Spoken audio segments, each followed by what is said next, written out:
Hello बच्चों, my name is मोहक अग्रवाल। बच्चों, आपके लिए एक और नया सेशन लेके आया हूं मैं बायोमोलिक्यूल्स का। इस सेशन में मैं एक बहुत बहुत बहुत ही ज्यादा इंपॉर्टेंट टॉपिक पर डिस्कशन करने जाऊंगा, that is nature of bond linking monomers in a polymer. तो अभी तक मैंने आपको बहुत सारे क्या तीन मेजर पॉलीमर सिखाए हैं, polypeptide, polysaccharide and nucleic acids. अब वो जो पॉलीमर्स हैं उनके अंदर उनके जो मोनोमर्स या उनकी बेसिक यूनिट किस तरीके से लिंक होके वो पूरा का पूरा पॉलीमर बनाती हैं, उस लिंकेज को, उस बॉन्ड को आज हम इस सेशन में डिस्कस करने जाएंगे। तीनों के बताऊंगा मैं आपको। पॉलीपेप्टाइड दैट इज प्रोटीन्स का case, polysaccharide that is sugars का केस, और न्यूक्लिक एसिड्स जिनसे हमारा डीएनए, आरएनए ये सारी चीजें मिलके बनी हुई हैं। दैट्स इट, बेसिक सी चीज है। इंटरेस्टिंग टॉपिक है, मजा आएगा, ध्यान से सुनना। थोड़ा समझने वाला टॉपिक है, थोड़ी केमिस्ट्री इन्वॉल्व है इस टॉपिक के अंदर, ठीक है ना। तो ध्यान से सुनिएगा, थोड़ा ध्यान बोर्ड पर ही रखिएगा, क्योंकि एक भी लिंकेज मिस हुई ना तो टॉपिक गड़बड़ आ जाएगा बेटा, ठीक है ना। किस तरीके से मैं वाटर मॉलिक्यूल निकालूं, XYZ जो भी चीजें चलेंगी वो ध्यान से देखना, ठीक है ना। उम्मीद करूंगा आप लोगों ने एनसीईआरटी जरूर निकाल ली होगी अभी तक, ठीक है। हम बात कर रहे हैं nature of bond linking monomers in a polymer. किसी पॉलीमर में उसके जो मोनोमर्स हैं वो किस बॉन्ड या किस लिंकेज की मदद से जॉइंट रहते हैं, उसकी हम बात करने जा रहे हैं, ठीक है। तो सबसे पहला मैं बात करूंगा पॉलीपेप्टाइड दैट इज प्रोटीन्स के केस में। किसके केस में बात करेंगे बच्चों अपन? प्रोटीन्स। इन अ पॉलीपेप्टाइड और अ प्रोटीन एक ही बात है। Amino acids are linked by a peptide bond. जैसे कि हमें पता है प्रोटीन क्या एक हेटेरोपॉलीमर है। किसका है हेटेरोपॉलीमर? है अमीनो एसिड्स का। तो वो अमीनो एसिड्स किसी ना किसी एक बॉन्ड या एक लिंकेज से जुड़े होंगे जिससे वो पूरी प्रोटीन की चेन बना रहे हैं। तो वही बोला है, एक पॉलीपेप्टाइड या कोई प्रोटीन एक ही बात है, उसमें जो अमीनो एसिड्स हैं वो एक बॉन्ड से जुड़े रहते हैं जिसे हम पेप्टाइड बॉन्ड कहते हैं। और ये बॉन्ड कैसे बनता है? Which is formed when the carboxyl group मतलब COOH group of one amino acid react with the amino group that is NH2 group of the next amino acid with the elimination of a water molecule या water moiety। Clear है? तो ये bond का formation कैसे होता है? एक amino acid का COOH ग्रुप लेते हैं और दूसरे अमीनो एसिड का NH2 ग्रुप लेके उनकी रिएक्शन कराई जाती है, उन दोनों में से वाटर में, उन दोनों की रिएक्शन के बाद एक वाटर का मॉलिक्यूल एलिमिनेट होता है और उन दोनों के बीच में, कार्बोक्सिल और अमीनो ग्रुप के बीच में एक लिंकेज क्रिएट हो जाती है। उस लिंकेज को ही हम पेप्टाइड बॉन्ड या पेप्टाइड लिंकेज बोलते हैं। और इस रिएक्शन में वाटर मोइटी का रिमूवल हो रहा है, तो इसी वजह से ये एक डिहाइड्रेशन प्रोसेस है, ये एक डिहाइड्रेशन प्रोसेस है। तो इस पेप्टाइड बॉन्ड की मैं बात कर रहा हूं, तो ठीक है ना। तो ये तो क्लियर है, ये तो थ्योरेटिकल पार्ट हो गया। अब इसको बना के दिखा दूं मैं आपको, तो ध्यान से देखना भाई, बेसिक चीज है, मजा आएगा, ध्यान से सुनेंगे तो पकड़ पाएंगे मेरी बात को, ठीक है ना। तो स्पेस क्रिएट कर ली मैंने। अब बॉन्डिंग देखिएगा भाई, दो अमीनो एसिड मान लिए मैंने, एक A1 और एक A2 अमीनो एसिड, ठीक है। इसका स्ट्रक्चर मैंने बोला ये, मान लो एक ऐसी हाइपोथेटिकल अमीनो एसिड बना ले रहा हूं मैं, ठीक है। इधर NH2, इधर हाइड्रोजन, ये तो अमीनो एसिड हो गया। अब इसमें ज्वाइनिंग मैंने कर ली, अब इसमें जो लिंकेज क्रिएट, ये R' मान लिया मैंने यहां पर, जरूरी थोड़ी हर बार वही, ठीक है, डिफरेंट अमीनो एसिड है, ठीक है। अब इन दोनों अमीनो एसिड में रिएक्शन हो जाएगी और ये एक वाटर का मॉलिक्यूल का रिमूवल हो जाएगा, OH एसिड से H NH2 से, क्लियर है, माइनस के H2O, ठीक है। और जैसे ये वाटर निकलेगा ये CO और ये NH लिंकेज क्रिएट कर लेंगे, तो कुछ इस तरीके का प्रोडक्ट बनेगा, ध्यान से देखिएगा, कुछ इस तरीके का प्रोडक्ट बन के आ जाएगा। C double bond O, single bond NH, single bond C, R' upon H, single bond C double OH, clear है। ये एक लिंकेज क्रिएट हो गई, इसी लिंकेज को हम बोलते हैं पेप्टाइड बॉन्ड, ठीक है। इसी की मैं बात कर रहा हूं और इसी लिंकेज की मदद से पूरी एक लंबी अमीनो एसिड की चेन बनती चली जाती है। तो CONH, तो देख वाटर का रिमूवल हुआ है तो डिहाइड्रेशन प्रोसेस है। तो इसी की मैं बात कर रहा हूं। एक अमीनो एसिड A1 दूसरा A2, एक का C कार्बोक्सिल ग्रुप दूसरे का अमीनो ग्रुप आपस में इंटरैक्ट करते हैं, रिएक्ट करते हैं, वाटर का रिमूवल होता है और दोनों एक लिंकेज क्रिएट कर लेते हैं। और वो कौन सी लिंकेज होती है? पेप्टाइड बॉन्ड या पेप्टाइड लिंकेज, जिसकी मदद से पूरा का पूरा मॉलिक्यूल, ये डाइपेप्टाइड बनाया अभी तो मैंने, केवल 2 ही अमीनो एसिड जोड़े हैं। अब प्रोटीन में केवल 2 थोड़ी होते हैं, और भी होते हैं, तो पूरी चेन बन जाएगी, तो उसे पॉलीपेप्टाइड बोल देते हैं हम लोग। क्या बोल देते हैं? पॉलीपेप्टाइड, क्योंकि वहां पर एक से ज्यादा पेप्टाइड लिंकेज या पेप्टाइड बॉन्ड क्रिएटेड होते हैं। तो ये है बेसिक सा स्ट्रक्चर या बेसिक सा तरीका पेप्टाइड बॉन्ड बनाने का। सिंपल, यही लाइन थ्योरेटिकल में लिखी हुई है, आपने पढ़ी हो, अभी पढ़ के बताई मैंने। ठीक है, तो उम्मीद करूंगा कॉपी कर लो, नहीं तो स्क्रीनशॉट ले लीजिए, मोर देन इनफ। ठीक है, हम आगे बढ़ रहे हैं। अब हम बात कर रहे हैं पॉलीसैकेराइड की बेटा। अब दूसरी केस पॉलीमर का, ये तो प्रोटीन की बात हुई, अब पॉलीसैकेराइड ही तो पढ़ाया था, इन्यूलिन वगैरह, सेलुलोज वगैरह, उसी की बात करेंगे। ठीक है ना। तो इन पॉलीसैकेराइड अगर हम बात करें, प्रोटीन नहीं ले रहे, तो पॉलीसैकेराइड में भी कोई ना कोई लिंकेज होगी। अब पॉलीसैकेराइड में मैंने बेसिक यूनिट बताई थी आपको, एक मोनोसैकेराइड, शुगर होती है ये भी, क्या एक मोनो, जैसे ग्लूकोज हो गया, फ्रक्टोज हो गया, यही तो ज्वाइन कर करके सेलुलोज और इन्यूलिन वगैरह बना रहे थे। तो वही मोनोसैकेराइड जब ज्वाइन होंगे एक पॉलीसैकेराइड बनता है। अब मेन बात ये है कि मोनोसैकेराइड जुड़ते कौन सी लिंकेज से, कौन से बॉन्ड से जुड़ते हैं, तो वही है in a polysaccharide the individual monosaccharide are linked by a glycosidic bond. कौन से बॉन्ड से जुड़ते हैं? ग्लाइकोसिडिक बॉन्ड से जुड़ते हैं। क्लियर है। और इस बॉन्ड में भी वाटर का रिमूवल होता है। This bond is also formed by dehydration, मतलब जैसे ऊपर वाटर की मोइटी रिमूव हुई यहां पर, अब ऊपर किस में इंटरेक्शन था? COOH एक अमीनो एसिड का, NH2 दूसरे अमीनो एसिड का। अब यहाँ पे अमीनो एसिड तो है नहीं, मोनोसैकेराइड है, तो यहां पर किनका इंटरेक्शन होगा जिससे वाटर रिमूव होगा? तो यहां का बॉन्ड सुनना, this bond is formed between 2 carbon atoms of 2 adjacent monosaccharides. तो असल में यहां पर जो बॉन्ड बनता है, 2 मोनोसैकेराइड लेंगे, जैसे 2 ग्लूकोज के मॉलिक्यूल ले लिए, 2 फ्रक्टोज के मॉलिक्यूल ले लिए, उन दोनों के कार्बन के बीच में एक glycosidic linkage, C single bond O single bond C, ये लिंकेज क्रिएट होती है, ग्लाइकोसिडिक लिंकेज। दिखाऊंगा अभी कैसे होगी। क्लियर है। इस लिंकेज को कहते हैं ग्लाइकोसिडिक लिंकेज, अभी दिखाऊंगा पूरा मॉलिक्यूल बना के। तो ये कंसेप्ट है भैया पॉलीसैकेराइड का। तो अब यहां पर 2 एडजेसेंट मोनोसैकेराइड के 2 कार्बन ज्वाइन हो जाते हैं एक ऑक्सीजन की मदद से, और इस लिंकेज को हम कहते हैं ग्लाइकोसिडिक लिंकेज। और पूरे पॉलीसैकेराइड में ऐसी कई सारी लिंकेज दिखेंगी आपको मोनोसैकेराइड्स के बीच में। डायग्रामेटिक व्यू देखो भाई, समझ में आएगा सब कुछ डिटेल में, मजा आएगा, ध्यान से सुनेंगे तो डेफिनेटली आएगा। क्लियर है। बहुत सिंपल तरीके से बता रहा हूं भाई, एक एक डायग्राम एक्सप्लेन कर रहा हूं, कोई नहीं बताएगा, शुक्र मनाओ। ठीक है। तो अब बात आ रही है ग्लाइकोसिडिक लिंकेज की। अब कैसे?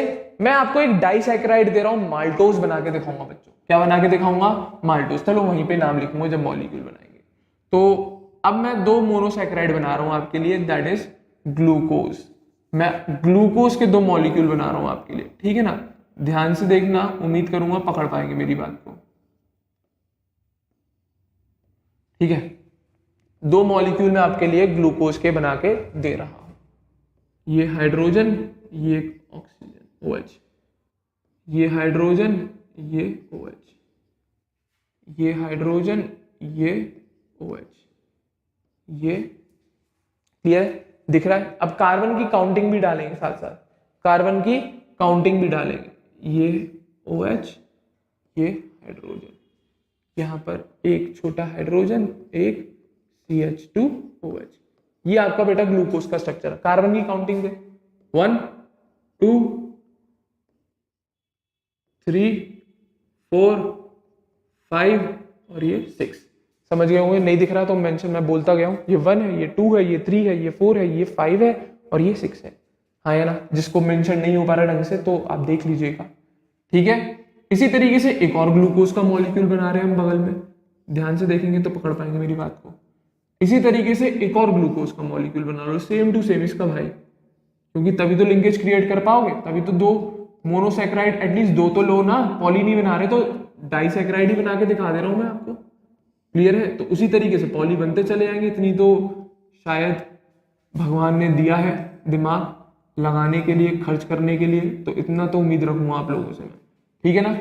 हाँ है ना। अब ये देखना वापस से OH H OH H H OH, फिर OH, यहाँ पर H, यहाँ पर छोटा h, यहाँ पर CH2OH। Same counting 1 2 3 4 5 and 6। Clear?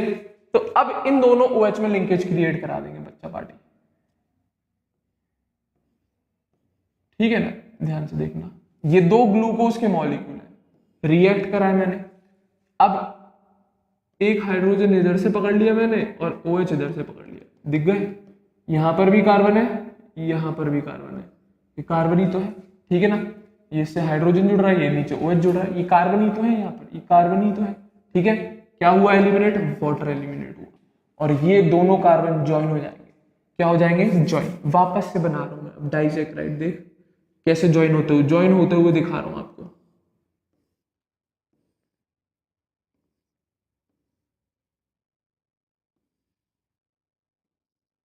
Join करते हुए दिखा रहा हूं आपको, ठीक है ना? आया ना?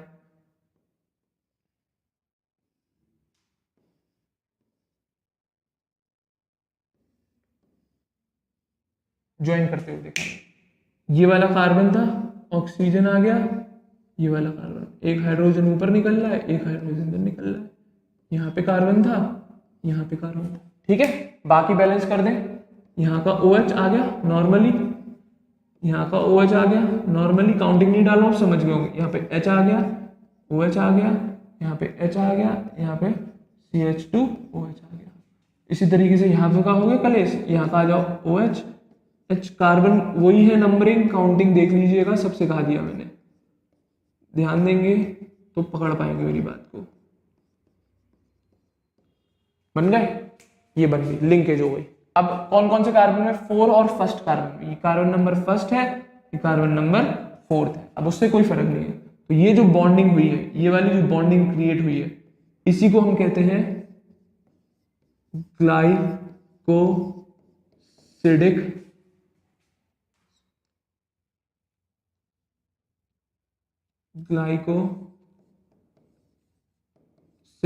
बॉन्ड या लिंकेज। ठीक है ना? तो ये आपका डाइसैकराइड बन गया। इस स्ट्रक्चर, इस मॉलिक्यूल का नाम है माल्टोज। माल्टोज। अब ये तो मैंने केवल डाइसैकराइड बनाया, अब ऐसी पॉलीसैकराइड बन जाएगा। दो कार्बन के बीच में एक ऑक्सीजन और वाटर एलिमिनेट हो रहा है, ये भी डिहाइड्रेशन रिएक्शन है। तो ये पॉलीसैकराइड इसी तरीके से ज्वाइन होते हैं। एक और ज्वाइन करना है तो वापस बिठा दियो, वापस से कार्बन ओ कार्बन, फिर एक और जोड़ना है, फिर वापस से बिठा दियो कार्बन ओ कार्बन। तो बस दो एडजेसेंट मोनोसैकराइड के कार्बन की लिंकेज हो जाती है with the help of oxygen, with the help of oxygen. कैसे? वाटर एलिमिनेट हो गए, डिहाइड्रेशन रिएक्शन है, और जो लिंकेज क्रिएट हुई उस लिंकेज का नाम है ग्लाइकोसिडिक लिंकेज या ग्लाइकोसिडिक बॉन्ड। ये केस है भैया पॉलीसैकराइड का, सिंपल सी केस अभी बताया जैसा कि पूरा मैंने। ठीक है ना? उम्मीद करूंगा क्लियर होगा। और ये कौन है? ग्लूकोज है। दो ग्लूकोज ज्वाइन होके एक माल्टोज क्रिएट कर लेते हैं। Maltose is a disaccharide, maltose is a disaccharide. अब ऐसे ही ज्वाइन होते चलेंगे, पॉलीसैकराइड भी बन जाता है। ठीक है ना? That's it. तो ये तो बात हो गई भैया शुगर्स की या पॉलीसैकराइड्स की। उम्मीद करूंगा क्लियर होगा। कौन से लिंकेज से? Glycosidic linkage. अब सबसे इंपॉर्टेंट और थोड़ा कॉम्प्लिकेटेड पार्ट आता है न्यूक्लिक एसिड का बच्चा। किसका? Nucleic acid. जो डीएनए आरएनए बनते हैं वो, उनकी बात कर रहा हूं। तो सुनना, न्यूक्लिक एसिड में, in a nucleic acid phosphate moiety links the 3' carbon of one sugar of one nucleotide to the 5' carbon of the sugar of the succeeding nucleotide। अब ये क्या बकवास करेगा? अब ये क्या बोल गया? अभी पूरा पढ़ दूं फिर बता देंगे क्या कहेंगे। क्या? जब भी कोई न्यूक्लिक एसिड होता है तो उसमें जो फॉस्फेट मोइटी होती है वो लिंक करती है एक 3' कार्बन एक शुगर के, किससे? किसी न्यूक्लियोटाइड के, किसकी? दूसरी शुगर के 5' कार्बन के साथ। क्लियर है? Of the sugar of the succeeding nucleotide. तो दो न्यूक्लियोटाइड के बीच की लिंकेज बता रहा है उसकी फॉस्फेट की मदद से। क्लियर है? आगे भी देख ले। The bond between phosphate and the hydroxyl group of sugar is called ester bond. As there is one such ester bond on either side it is called a phosphodiester bond. कुछ पल्ले नहीं पड़ा होगा, मैं डायग्राम बता रहा हूं, उससे पल्ले पड़ेगा आपके। क्लियर है? मुझे डायग्राम दिखाने दीजिए, उससे सब क्लियर कर दूंगा मैं, A to Z समझ जाएंगे क्या लिखा हुआ है वो। ठीक है? तो पहली बात, न्यूक्लिक एसिड या न्यूक्लियोटाइड बनाना है आपको, क्योंकि न्यूक्लिक एसिड कैसे बनता है पढ़ा चुका हूं, न्यूक्लियोटाइड से बनता है। और न्यूक्लियोटाइड में तीन चीज होती है, एक फॉस्फेट ग्रुप, एक राइबोज या डीऑक्सी राइबोज शुगर, और दूसरा नाइट्रोजनस बेस। तो मैं एक नॉर्मल न्यूक्लियोटाइड क्रिएट करके दे रहा हूं। पहले शुगर की बात कर लें, एक राइबोज होती है, एक डीऑक्सी राइबोज होती है। पहली बात तो ये कंफर्म करें, कौन कौन सी पता होंगी, एक राइबोज पता होगी आप लोगों को, एक डीऑक्सी राइबोज के बारे में पता होगा। तो मैं राइबोज और डीऑक्सी राइबोज क्रिएट करके उसे फिर वापस से बनाएंगे न्यूक्लियोटाइड में, ठीक है, हाँ या ना। तो मैं राइबोज बना दे रहा हूँ, डीऑक्सी राइबोज आप अपने आप समझ जाओगे, इतनी उम्मीद रखूंगा मैं। बहुत आसान है, ध्यान से सुनेंगे तो क्लियर होगा, एक ही बार में आ जाएगा, ठीक है ना। तो मैं राइबोज शुगर क्रिएट करके दे रहा हूँ बच्चा पार्टी आपके लिए। कौन सी क्रिएट हो रही है, राइबोज शुगर आ रही है। कौन सी है, राइबोज। अभी बना सबर रखो, ठीक है। देखो OH H 1 डैश कार्बन, ठीक है, OH H 2 डैश कार्बन, ठीक है, OH H 3 डैश कार्बन, ठीक है। नहीं ठीक है तो वापस बना दूंगा, जरा इरेज कर लेने दो इसे मुझे।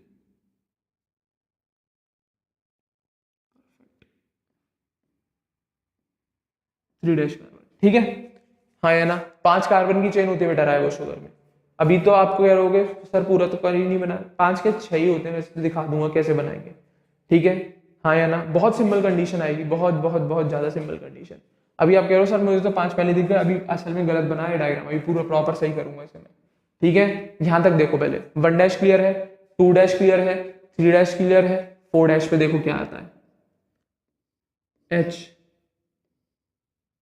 CH2OH, यहां पे लगा दूं, ये कार्बन है 4 डैश और ये कार्बन है 5 डैश। तो सर यहाँ पे तो 6 कार्बन हो गए, बिल्कुल नहीं। यहां पर असल में बैठा होता है ऑक्सीजन। ये होता है स्ट्रक्चर ऑफ राइबोज शुगर। कौन सी शुगर है बच्चा पार्टी है, राइबोज शुगर। अब डीऑक्सी राइबोज क्या है, पहले बेसिक सी शुगर सीखिए ना न्यूक्लियोटाइड बनाने के लिए। ये कंडीशन होती है शुगर की, 1 2 3 4 5 कार्बन ही तो है, तो राइबोज शुगर है ये, ठीक है ना, हाँ या ना। कौन OH कहाँ कैसे बैठा है सब रटा हुआ होना चाहिए। अब डीऑक्सी राइबोज में बस मात्र छोटा सा फर्क होता है इस OH का, ये जो OH बैठा है ना सिर्फ 2 डैश पे, ये OH गायब हो जाता है तो वहां पे लग जाता है डीऑक्सी राइबोज। ये राइबोज का स्ट्रक्चर है, it is a ribose sugar जो RNA में मिलती है। डीऑक्सी राइबोज शुगर कुछ नहीं, 2 डैश पे OH हट के H लग जाता है यहाँ पर, क्लियर है, वो DNA में मिलती है। तो अगर हम बनाएंगे सेम टू सेम स्ट्रक्चर होगा, बस यहाँ का OH गायब करके हाइड्रोजन लगाना उसकी जगह, क्लियर है। तो ये कंसेप्ट है भैया शुगर का, तो राइबोज और डीऑक्सी राइबोज। अब मैं बात कर रहा हूँ न्यूक्लियोटाइड बनाने की, तो न्यूक्लियोटाइड क्रिएट करते हैं, इसको इरेज कर दूं, उम्मीद करूंगा यहाँ तक तो समझ आ गई होगी बच्चों वाली चीजें। तो न्यूक्लियोटाइड बनाने में 2 चीज लगेंगी, फॉस्फेट और शुगर, सॉरी शुगर तो है, फॉस्फेट और नाइट्रोजनस बेस, एन बेस जो हेट्रोसाइक्लिक चेन्स बनाई हुई है। तो यहाँ पर तो बैठ जाता भैया फर्स्ट 1 डैश का OH रिएक्ट करके यहाँ पे बच जाता है N बेस, लिख दूं मैं, समझ जाएंगे नाइट्रोजनस बेस है ये, ठीक है, N बेस बैठ जाता है। और फॉस्फेट आगे जुड़ता है इस 5 डैश कार्बन के OH से। फॉस्फेट ग्रुप होता है H3PO4 होता है ये। अब इसमें से फॉस्फेट ग्रुप निकालते हैं PO4 3 नेगेटिव, और इस PO4 3 नेगेटिव का स्ट्रक्चर कुछ ऐसे होता है, double bond O negative O negative O negative. असल में ये OH OH OH ही होते हैं, ठीक है ना। तो ये फॉस्फेट जाके जुड़ता है इस CH2OH के कार्बन से, ठीक है ना। ये CH2OH ये हाइड्रोक्सिल के साथ रिएक्ट करता है ये फॉस्फेट, क्लियर है। तो ध्यान से सुनना, इरेज कर रहा हूं मैं, फॉस्फेट समझ में आ गया होगा। तो फॉस्फेट को ज्वाइन करेंगे यहाँ पर भैया, तो मान लो ये फॉस्फोरस है, ये डबल बॉन्ड O है, ये एक OH है, ये दूसरा OH है, ये तीसरा OH है। अब इसको H हटा के यहाँ पर नेगेटिव क्रिएट कर ले रहा हूं मैं, मेरी मर्जी, नहीं दिखा रहा मैं H, पर यहाँ पे दिखा दिया। अब कुछ नहीं, 2 OH है, वाटर निकालो भाई, क्या निकालेंगे, वाटर। H यहाँ से ले लिया मैंने, मान लो OH यहाँ से ले लिया, हाँ या ना। तो ये क्या निकल जाएगा, वाटर निकल जाएगा, तो वाटर निकाल दिया मैंने। अब देखियो लिंकेज क्या बना रहा हूं मैं, अब लिंकेज देखियो क्या बनाया जाएगा। तो वाटर जैसे ही गायब हुआ, ये क्या हुआ, CH2, हाँ या ना। अब यहां से लिंकेज क्रिएट कर लेगा ये फॉस्फोरस सिंगल बॉन्ड O, यहां से ये लिंकेज हो गई, ये double bond O negative O negative, check कर। और ये कौन सा कार्बन है, 5 डैश कार्बन। अब ये बन गया आपका एक न्यूक्लियोटाइड, क्या, NuClEO, न्यूक्लियोटाइड। और यही बेसिक यूनिट होता है बेटा किसी भी न्यूक्लिक एसिड की। अभी एक न्यूक्लियोटाइड बना है, अभी मैंने लिंकेज नहीं दिखाई है, क्लियर है। और ये जो बॉन्ड बना है POC बॉन्ड, जो फॉस्फेट ग्रुप और CH2OH हाइड्रोक्सिल ग्रुप की मदद से बना है, इस बॉन्ड को कहते हैं हम एस्टर, क्योंकि ये एक एसिड है और अल्कोहल इसके लिए एक बेस है, और एक एसिड और बेस के बीच में रिएक्शन होगी तो सॉल्ट वाली लिंकेज होती है। असल में हम लोग यहाँ पर एस्टर लिंकेज कहते हैं इसे। क्या? फॉस्फोएस्टर, फॉस्फेट और एक शुगर के बीच में लिंकेज हुई है, फॉस्फोएस्टर लिंकेज कहते हैं। कौन सी लिंकेज है? हम लोग जनरली एस्टर लिंकेज बोल देते हैं, फॉस्फोएस्टर लिंकेज। क्लियर है? अभी मैंने एक और वर्ड पढ़ा था वहां पे, डाइएस्टर, फॉस्फोडाइएस्टर, उसको भी दिखाएंगे अभी हम। क्लियर है? तो ये बेसिक एक न्यूक्लियोटाइड है। अब हमें ज्वाइन करना है दो न्यूक्लियोटाइड को, तभी तो एक पूरी चेन बनाएंगे। तो अब जब ज्वाइन करेंगे तो एक और न्यूक्लियोटाइड बना लो इसके जैसी फोटोकॉपी, एक और न्यूक्लियोटाइड मान लो इसके जैसे ही डिट्टो, एक और न्यूक्लियोटाइड होगा कि नहीं होगा? बिल्कुल होगा भाई, क्यों नहीं होगा? अब जब एक और न्यूक्लियोटाइड होगा और ये न्यूक्लियोटाइड है, ज्वाइन कैसे होंगे? इस फॉस्फेट की मदद से ज्वाइन होते हैं बेटा। तो देखिएगा, अब एक और न्यूक्लियोटाइड बना के इस न्यूक्लियोटाइड के साथ मैं उसे ज्वाइन करके दिखा रहा हूं। ठीक है ना? ध्यान से सुनना, बहुत इंपॉर्टेंट है, ध्यान से सुनना, बहुत इंपॉर्टेंट, बहुत ज्यादा। ठीक है ना? एक और हम बात कर रहे हैं अपन, एक और न्यूक्लियोटाइड क्रिएट करेंगे और उसकी ज्वाइनिंग दिखाएंगे बेटा। क्या दिखाएंगे? उसकी ज्वाइनिंग, किस तरीके से वो ज्वाइन होगा। ठीक है ना? ये ना,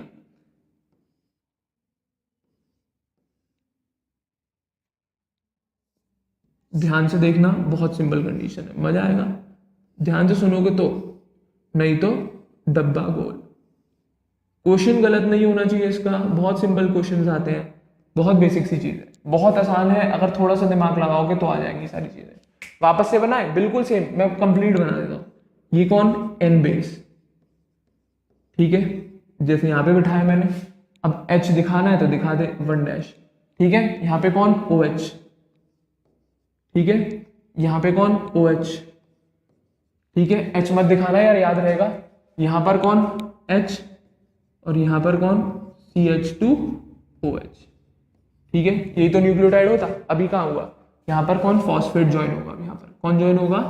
phosphate. Single bond P, double bond O, O negative, O negative, ये क्रिएट होता है। ये दूसरा न्यूक्लियोटाइड क्रिएट कर दिया मैंने आपके लिए। 1 dash, 2 dash, 3 dash, 4 dash, 5 dash अपने आप कर लेना।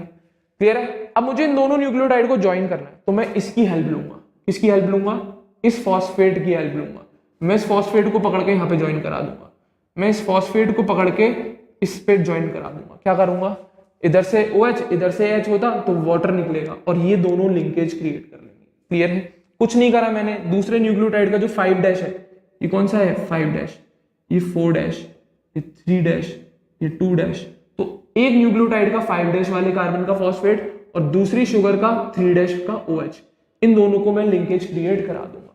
इन दोनों की मैं लिंकेज क्रिएट करा दूंगा, और जब ये लिंकेज क्रिएट होगी तो कुछ इस तरीके का दिखेगा। रफ करके बना रहा हूं मैं, कुछ दिखेगा इस टाइप का स्ट्रक्चर, दिखा देता हूं। ठीक है, तो जब ये लिंकेज क्रिएट हो जाएगी तो कुछ इस टाइप का स्ट्रक्चर दिखेगा। यहां पर ध्यान से देखिए।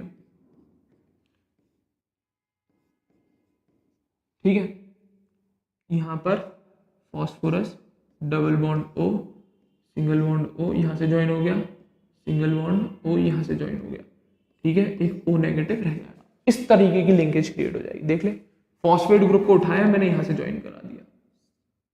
थोड़ा सा ऊपर बना दो, ठीक है, जिससे सब कुछ प्रॉपर दिखे। अब परफेक्ट है। ठीक है, ये लिंकेज क्रिएट हो गई। तो इस कार्बन का 5 डैश और इस कार्बन का 3 डैश, तो दो न्यूक्लियोटाइड के जो शुगर है, एक का तो 5 डैश वाला और दूसरे का 3 डैश वाला, ज्वाइन हो जाते हैं एक फॉस्फेट ग्रुप की मदद से। और यहां पर जो ये लिंकेज क्रिएट हुई है, इट इज कॉल्ड फॉस्फो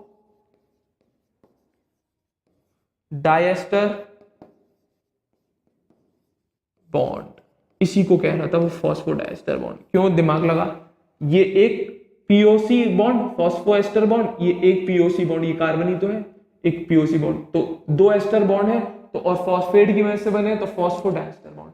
अब एक बन रहा है, एक टर्मिनल होगा कहीं ना कहीं, ऐसी पूरी लंबी चेन नीचे जा रही होगी, एक ऊपर जा रही होगी। मान लो मैंने ये टर्मिनल बनाया है ऊपर वाला और ये टर्मिनल बनाया है मैंने नीचे वाला। क्लियर है? तो यहां पर तो फॉस्फोएस्टर मिलेगा, बट बीच में जब भी दो न्यूक्लियोटाइड जुड़ते हैं फॉस्फेट की मदद से, तो वो 5 डैश और 3 डैश कार्बन की मदद से ज्वाइन होते हैं। एक न्यूक्लियोटाइड की शुगर का तो 5 डैश कार्बन हेल्प करता है और दूसरे न्यूक्लियोटाइड की शुगर का 3 डैश कार्बन वाला OH। तो इन शॉर्ट इसका भी तो OH ही नहीं हेल्प करी, इसके भी OH ने हेल्प करी। तो हम ये कह देते हैं दो न्यूक्लियोटाइड की, एक का तो 5 डैश वाला OH और दूसरे का 3' वाला OH किसकी मदद से, फॉस्फेट की मदद से फॉस्फोडाइस्टर बॉन्ड बना के लिंकेज शो कर लेते हैं और ये एक डाइन्यूक्लियोटाइड बन गया। एक न्यूक्लियोटाइड ये होता है, ये न्यूक्लियोटाइड, अब ये एक डाइन्यूक्लियोटाइड बन गया। इसी तरीके से पूरे लंबी चेन बना के एक पॉलीन्यूक्लियोटाइड बना लेंगे, उसी को ही हम न्यूक्लिक एसिड बोलते हैं, उसी को ही हम न्यूक्लिक एसिड बोलते हैं। सिंपल कंडीशन, फॉस्फोडाइस्टर बॉन्ड है। क्लियर है, हाँ या ना। अब मान लीजिए चेन एक्सटेंड हो गई और भी न्यूक्लियोटाइड ज्वाइन होते चले गए, तो इस न्यूक्लियोटाइड का पूरा जो थ्रेड बनेगा उसका एक एंड को हम बोलते हैं बेटा 5' एंड, जहां पर ये फ्री होगा। बिल्कुल टर्मिनल पे तो फ्री होगा कि नहीं हो, इससे ऊपर ज्वाइन नहीं हो रहा, ये फ्री है, तो इस एंड को हम बोलेंगे 5' एंड, और बिल्कुल नीचे जाके एंड पे कौन सा फ्री होगा, इसको कहते हैं हम 3' एंड। क्लियर है, जब ये पूरी एक चेन बन जाएगी, ऐसे बहुत सारे ज्वाइन होते जाएंगे, डेफिनेटली नीचे जाके ये 3' बचेगा और ऊपर जाके एक 5' वाला बचेगा टर्मिनल पे। तो इस टाइप की स्ट्रैंड को नाम दे देते हैं हम पूरे थ्रेड को 3' और 5' एंड 3' एंड। तो इनके एंड्स के नाम पड़ जाते हैं on the basis of carbon. तो शुगर वाला जो भी कार्बन फ्री बचे इधर और इधर वाला, तो इसके हिसाब से हम नाम दे देते हैं 5' और इसके हिसाब से हम नाम दे देते हैं 3'।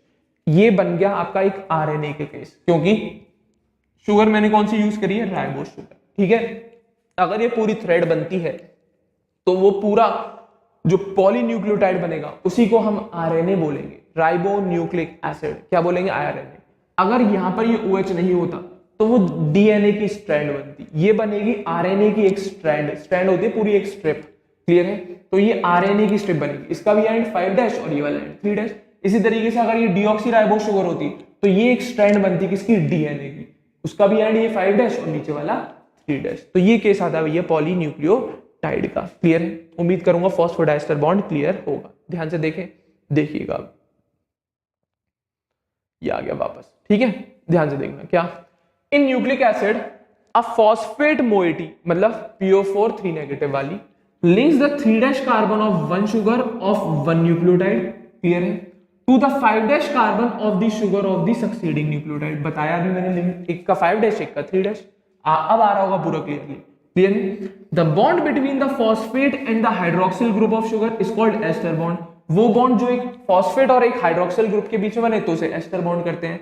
बट जब दो न्यूक्लियोटाइड ज्वाइन करते हैं, as there is one such ester bond on either side, जब दो न्यूक्लियोटाइड ज्वाइन करते हैं तो एक एस्टर बॉन्ड तो नीचे की तरफ बनता है, एक एस्टर बॉन्ड ऊपर की तरफ बनता है, और इस वजह से उस बॉन्ड को हम क्या कहते थे, उस लिंकेज को हम कहते थे फॉस्फोडाइस्टर लिंकेज। तो न्यूक्लिक एसिड कैसे जुड़ता है, फॉस्फोडाइस्टर, मतलब न्यूक्लिक एसिड के जो न्यूक्लियोटाइड्स हैं वो कैसे ज्वाइन होते हैं, फॉस्फोडाइस्टर लिंकेज। क्लियर है, तो बस आरएनए डीएनए में यही फर्क है कि एक में राइबोस शुगर यूज करेंगे, एक में डीऑक्सीराइबोस शुगर यूज करेंगे। उम्मीद करूंगा यहां तक क्लियर होगा। ठीक है, तो ये डीएनए का केस बना रखा है इन्होंने, छोटा मोटा, वो बात की बात है। क्लियर है, हाँ या ना। तो ये तो भाई बेसिक सी लिंकेज है आपकी in proteins, polysaccharides and nucleic acid. Clear है, न्यूक्लिक एसिड में अभी थोड़ी कुछ बातें और है, उनको और सुनना। ठीक है ना, प्रोटीन्स और पॉलीसैकेराइड इतना कॉम्प्लिकेट नहीं होता, न्यूक्लिक एसिड में बच्चों को प्रॉब्लम आती है डीएनए आरएनए। मेरे ख्याल से अब नहीं आनी चाहिए यार, आरएनए की एक स्ट्रैंड बनाना सिखा दी, ज्वाइनिंग सीख लो, पूरी आप स्ट्रैंड अपने आप बना पाओगे यार, बहुत सिंपल कंसेप्ट है। क्लियर है, बट न्यूक्लिक एसिड हमें बेटा सेकेंडरी स्ट्रक्चर्स भी देखने को मिलते हैं। जनरली आरएनए में तो प्राइमरी एक स्ट्रिप दिख जाती है पूरी लंबी, बस एक स्ट्रिप बहुत है, बट डीएनए का केस जब आता है ना तो वहां पर एक स्ट्रैंड काम नहीं करती। आप लोगों ने बचपन में पढ़ा होगा, डीएनए में डबल हेलिक्स स्ट्रक्चर सुना होगा, डीएनए में कभी भी एक स्ट्रैंड नहीं चलती, इस तरीके से डबल स्ट्रैंडेड स्ट्रक्चर होता है। और हाँ ये देख, यहां पर मैंने वही मेंशन किया 5' और 3'। अब ये वही समझ जा, वही एंड है, ये एक स्ट्रैंड है पूरी, ये लाल वाली बना के दिखा दी मैंने, ये एक स्ट्रैंड है, एक एंड उसका 5', दूसरी का 3'। अब दूसरे कलर से दूसरी स्ट्रैंड मेंशन कर दे रहा हूं, ये दूसरी स्ट्रैंड आ गई। अब ये ऑपोजिट चल रही है, इसका भी कारण दिखाऊंगा, ये 3', ये 5'। क्लियर, ये वही एंड्स है जो कार्बन से हम स्पेसिफाई करते हैं। अब डीएनए का हमें ऐसा केसेस मिलते हैं, वहां पर केवल ये नहीं कि एक ही स्ट्रैंड काम कर जाए 5' और 3', जैसे कि आरएनए में तो कर जाती है, पर डीएनए में सेकेंडरी स्ट्रक्चर्स देखने को मिलते हैं। और इस टाइप का स्ट्रक्चर कैसे बनता है वो अब सीखेंगे हम लोग। ठीक है ना, तो ये डबल स्टैंडर्ड स्ट्रक्चर, ये secondary structures of nucleic acid बहुत वैरायटी के होते हैं भाई, एक नहीं होता, एक ही पढ़ाया जा रहा है आपको, तो बीडीएनए पढ़ाऊंगा भी आगे। ठीक है ना, बट असल में थोड़ा लेंदी सब्जेक्ट, लेंदी टॉपिक है ये, कोई दिक्कत नहीं, हम शॉर्ट में ही कवर करेंगे, ठीक है। ये भी स्ट्रक्चर को एक्सप्लेन करूंगा। असल में एनसीईआरटी में बनाया है, बच्चों को लगता है गलत, गलत नहीं है ये, इन्होंने थोड़ा अजीब ढंग से एक्सप्रेस किया, हम पूरा प्रॉपर तरीके से बताएंगे आपको, ठीक है ना। अब सेकेंडरी स्ट्रक्चर की बात कर रहा हूं भाई न्यूक्लिक एसिड में। कैसे सेकेंडरी स्ट्रक्चर एक बहुत इंपॉर्टेंट है, फेमस एग्जांपल है सेकेंडरी स्ट्रक्चर के नाम पे न्यूक्लिक एसिड का, तो सुनना जरा। Nucleic acid exhibit a wide variety of secondary structure. भले बहुत सारे हमें पता है न्यूक्लिक एसिड के, बहुत सारी वैरायटी, टीआरएनए, एमआरएनए, ये सब बहुत सारे सेकेंडरी स्ट्रक्चर्स हैं न्यूक्लिक एसिड्स के, बट एक बेसिक सा, एक इंपॉर्टेंट सा ही बताऊंगा जिससे रूबरू लगभग हम सभी हैं, जानते हैं डीएनए के बारे में। वॉटसन क्रिक मॉडल नाम सुना भी होगा किसी ने, शायद 9th या 10th में अगर पढ़ा हो थोड़ा बहुत, तो नहीं तो कोई दिक्कत नहीं है, मैं बताऊंगा, ठीक है ना। तो न्यूक्लिक एसिड के पास अथा बहुत सारे number of secondary structures present होते हैं, बट हम यहाँ पे एक ही मेजर एग्जांपल लेंगे, दैट इज डीएनए का स्ट्रक्चर, ठीक है ना। For example, one of the secondary structure exhibited by DNA is the famous Watson and Crick model. Watson और क्रिक का एक बहुत ही फेमस मॉडल था डीएनए का, जो बी डीएनए के नाम से जाना जाता है, ठीक है ना। बी डीएनए है, पूरा नाम बताया दिया, ठीक है ना, आया ना। तो ये वॉटसन और क्रिक ने अपना मॉडल दिया था इस डीएनए के ऊपर, सिंपलेस्ट है इसीलिए बता रहा हूं, ठीक है ना। बट सेकेंडरी स्ट्रक्चर है ये न्यूक्लिक एसिड का। अब इस डीएनए के फीचर्स आपको बता रखे हैं एक एक करके, पॉइंट वाइज मैं बात करूंगा, ठीक है ना। तो इस मॉडल में डीएनए को किस तरीके से देखा गया, क्या क्या चीजें, क्या क्या प्रॉपर्टीज बताई इन दोनों ने, ठीक है ना। तो सुनना जरा। This model says that DNA exist in a double helix. तो सारे पॉइंट्स एक एक करके चलेंगे, ठीक है ना। इस मॉडल में बताया कि डीएनए हमेशा एक डबल हेलिक्स की फॉर्म में, हेलिक्स होता है स्टेयर जब राउंड राउंड जाती है ना, उस तरीके के हेलिक्स को कहते हैं, स्पाइरल स्ट्रक्चर, ठीक है ना। और उसी तरीके से ऐसे दो स्पाइरल होंगे एंटेंगल्ड एक दूसरे में, ठीक है ना। तो इस तरीके से, जैसे एक ये आ गया इस तरीके से, दूसरा ये आ गया, मान लो इस तरीके की बात कर दी उसने, डबल हेलिक्स है। कैसा स्ट्रक्चर है, एक डबल हेलिक्स स्ट्रक्चर है ये डीएनए वॉटसन और क्रिक ने जो दिया। और इसने ये भी बताया the two strand of the polynucleotide are anti parallel. ये दोनों स्ट्रैंड, एक स्ट्रैंड नंबर 1, एक स्ट्रैंड नंबर 2, ये दोनों ऑपोजिट होती है, एंटी पैरेलल होती है, मतलब run in the opposite direction, run in the opposite direction, मतलब इनके एंड टू एंड इंक्रिप्शन से पता लगता है। जैसे अगर मैं इस स्ट्रैंड को बोल रहा हूं 5 ये आई यहां पर 3 तो ये जो दूसरी स्ट्रैंड होगी मेरी, तो वो 3 5 होगी। अब समझ गए होंगे 5 और 3 क्या है, अगर अब भी नहीं आया तो फिर नहीं कर सकता मैं कुछ। तो जब 5 ऊपर है 3 नीचे है, तो डेफिनेटली दूसरी स्ट्रैंड को ऑपोजिट ही रखा है, तभी तो 5 नीचे और 3 ऊपर आ रहा है। और आपको पता है 5 और 3 असल में उस शुगर के कार्बन के हिसाब से बता रहा हूं, जो राइबोज या डीऑक्सी, अभी डीएनए तो डीऑक्सी राइबोज शुगर ही होगी यहाँ पर, इसमें भी 5 कार्बन होंगे, उसी के हिसाब से है। और दो स्ट्रैंड एंटी पैरेलल चलती हैं, इस मॉडल में बताया गया, क्लियर है। एक और चीज बताई, 2 पॉइंट होगा यहाँ पे, हाँ या दे, ठीक है ना। तीसरा पॉइंट बताया इसमें क्या, जो इस पॉलीन्यूक्लियोटाइड चेन है, ये जो पूरी चेन है 5 3 वाली, ये पूरी न्यूक्लियोटाइड की चेन है, इसकी बैकबोन बनी हुई होती है शुगर, फॉस्फेट शुगर। असल में ये क्या न्यूक्लियोटाइड से जुड़ जुड़ की तो बनी है।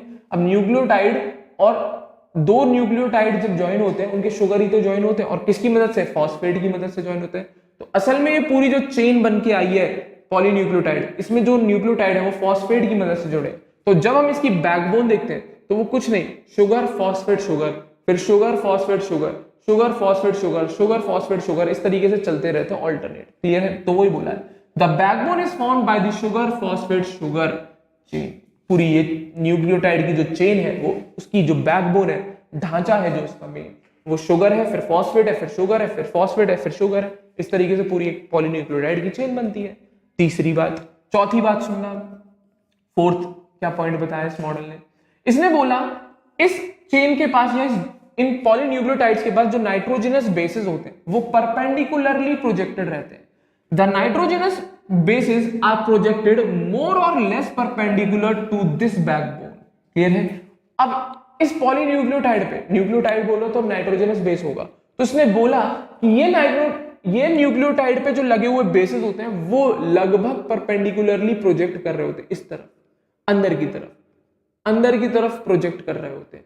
ये मान लो एरोस क्या है, नाइट्रोजनस बेस है, लगभग मोर और लेस परपेंडिकुलर अंदर की तरफ प्रोजेक्टेड रहते हैं, ये वाले दोनों स्ट्रैंड के, किसी की भी उठा ले, है ना, अंदर की तरफ प्रोजेक्टेड रहते हैं ये नाइट्रोजनस बेसिस। तो वही लिखा, the nitrogen bases are projected more or less perpendicular to this backbone but face inside, अंदर की तरफ फेस करते हुए। क्लियर है? चौथी बात बोली। पांचवी, अब जब इधर और इधर दो नाइट्रोजनस बेसिस है, अब इनकी पेयरिंग है, दिख रहा है, ये पेयर ये पेयर ये पेयर ये पेयर ये पेयर ये पेयर। अब इसकी पेयरिंग की बात करी थी इन्होंने बोला जो A एंड G है, बताया हुआ एडेनिन एंड ग्वानिन वगैरह वही सब है, A एंड G है एक स्ट्रैंड के, वो डेफिनेटली कंपलसरी कंडीशन है ये, A and G of one strand compulsorily base pairs with T and C respectively on the other strand. तो ये कंपलसरी कंडीशन है, A तो भाई T के साथ बेस पेयर बनाएगा और G हमेशा C के साथ बेस पेयर बनाएगा। मतलब A और T का जोड़ा है और G और C का जोड़ा है, मतलब अगर एक जगह A है तो दूसरी जगह T होगा, तभी बेस पेयर क्रिएट होगा। ये नहीं कि A के साथ C लगा दिया या A के साथ G लगा दिया। A है तो दूसरी स्ट्रैंड पर T होगा ही होगा, अगर एक स्ट्रैंड पर T है तो दूसरी स्ट्रैंड पर A होगा ही होगा। तो ये बेस पेयर्स पहले से ही इस मॉडल ने फिक्स करे हैं कि ये बेस पेयरिंग इस तरीके से होगी। क्लियर है? अगला पॉइंट सुनना है। अब जब पेयर बन रहे हैं तो डेफिनेटली कोई ना कोई अट्रैक्शन फोर्स से तो जुड़े हुए होंगे ये बेसिस, तो वो सुनना। Sixth point, there are 2 hydrogen bonds between A and T and there are 3 hydrogen bond between G and C। अब जब ये बेस पेयर्स बैठे अंदर की तरफ तो इन दोनों के बीच में हाइड्रोजन बॉन्डिंग होती है। A और T तो 2 हाइड्रोजन बॉन्ड से जुड़े होते हैं और G और C ट्रिपल बॉन्ड से जुड़े हुए होते हैं, ये हाइड्रोजन बॉन्ड होते हैं। क्या? H बॉन्ड होते हैं। A और T के बीच में तो डबल बॉन्ड बनता है हाइड्रोजन का और G और C के बीच में 3 हाइड्रोजन का बॉन्ड बनता है। सिक्स्थ पॉइंट क्लियर है? हाँ या ना? एक और केस सुनना। सेवेंथ पॉइंट सुनना। क्या ये डीएनए के फीचर्स बताए वॉटसन और क्रिक ने? इसने बोला है each strand appears like a helical staircase, हर स्ट्रैंड एक हेलिकल स्टेयरकेस घूमती हुई सीढ़ियों जैसा लगता है और हर स्टेप पर each step of the ascent is represented by a pair of base.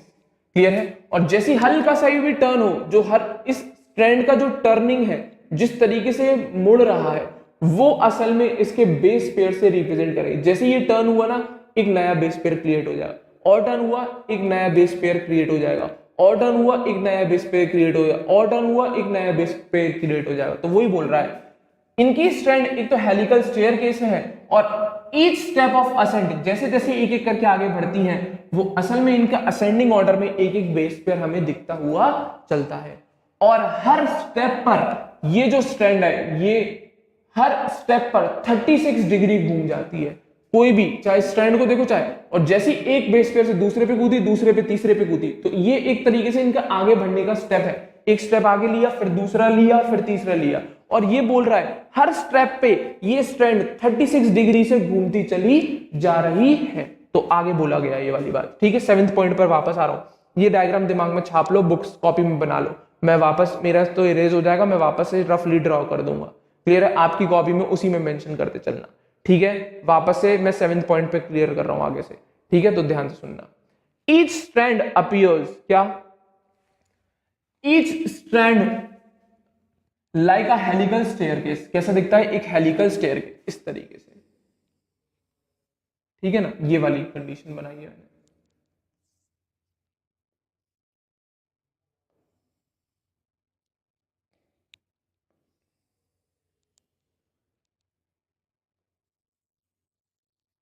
ये वाली कंडीशन क्रिएट हुई। ठीक है ना?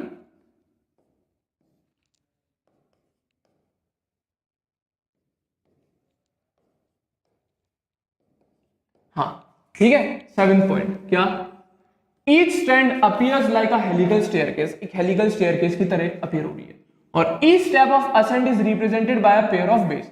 और जैसे एक स्टेप आगे बढ़े, एक बेस पेयर दिखा, दूसरा स्टेप आगे बढ़े तो दूसरा बेस पेयर दिखा, तीसरा स्टेप आगे बढ़े तो तीसरा बेस पेयर दिखा, चौथा फिर और बढ़ा, फिर पांचवा स्टेप, फिर छठा स्टेप। ऐसे हर स्टेप पे असल में जो मार्किंग होती है इस डीएनए के, वो इनका स्टेप कैसे गिने जाते हैं? इन बेस पेयर्स के अकॉर्डिंग। हर स्टेप पे एक नया बेस पेयर दिखता है। तो each step of a ascent is represented by a pair of bases. Clear है?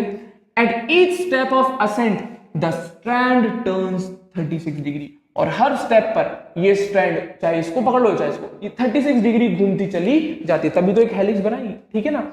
और जब हर स्टेप पे 36 डिग्री घूम रही है तो इसे वापस से घूम के पूरा 360 घूमने के लिए, इस स्ट्रैंड को पूरा 360 घूमने के लिए मेरे ख्याल से 10 पेयर्स चले, 10 स्टेप चलने पड़ेंगे। जैसे ऐसे खड़ी है स्ट्रैंड, क्लियर है, मान लो इस तरीके से घूम के जा रही है स्पाइरली, मान लो अगर मुझे 360 घूमना है तो 36 में हर बेस पेयर पे घूम रहा हूं, हर बेस पेयर पे 36 एंगल से घूम रहा हूं मैं, तो मुझे वापस से घूम के 360 अगर कंप्लीट करना है तो मुझे 10 स्टेप घूमने पड़ेंगे, और 10 स्टेप का मतलब आपको 10 बेस पेयर्स देखने को मिलेंगे। कितने? 10 बेस पेयर्स देखने को मिलेंगे। काउंट करना, 1 2 3 4 5 6 7 8 9 10 ही बनाए हैं मैंने एग्जैक्ट, क्लियर है। तो ये हर स्टेप पर 36 एंगल से घूमा है और 10 स्टेप में एक पूरा 360 चक्कर लगा के वापस आ गई है एक स्ट्रैंड।